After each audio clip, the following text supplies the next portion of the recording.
আজ থেকেই স্কুলে পঠন পাঠন শুরু হওয়ার আগে বন্দে মাতরম সঙ্গীতের মাধ্যমে স্কুল শুরু করতে হবে। নবনির্বাচিত সরকারের সেই নির্দেশ মেনে আজ স্কুল শুরু হওয়ার আগে ছাত্রছাত্রীদের গলায় বন্দে মাতরম, তারপরেই সুন্দরবনে শুরু হয় পড়াশোনা। সেই ছবি দেখা গেল গ্রাম থেকে শহরের সীমান্ত থেকে সুন্দরবনের একাধিক স্কুলে। বালুরিয়া পুরো জিএসপি স্কুলের শিক্ষক জয়ন্ত পাল বলেন, গরমে ছুটির পরেই প্রথম স্কুল শুরু হচ্ছে। শিক্ষা দপ্তরের অনুযায়ী আমরা স্কুল শুরু হওয়ার আগে জাতীয় সঙ্গীতের প্রার্থনার মধ্য দিয়ে স্কুলের পঠন পাঠন শুরু করছি। নমস্কার।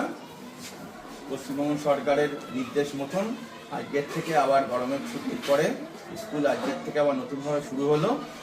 পশ্চিমবঙ্গ সরকারের নির্দেশ মতন হচ্ছে প্রার্থনা সভায় আমাদের ন্যাশনাল সং বন্দে মাতরম গাওয়া হলো, যেটা আমাদের সাহিত্য সম্রাট বঙ্কিমচন্দ্র চট্টোপাধ্যায়ের লেখা। সেটা খুবই উৎসাহ উদ্দীপনার সাথে আমাদের ছাত্রছাত্রীরা গাইলেন ও ছাত্রছাত্রীরা গানটা করে খুবই আনন্দিত। এটা প্রতিদিন আমাদের প্রার্থনা সভায় আমাদের স্কুলে হবে। আমি জয়ন্ত পাল, পুরা জিএসএফ স্কুলে। ব্যুরো রিপোর্ট, রাত দিন নিউজ নেটওয়ার্ক।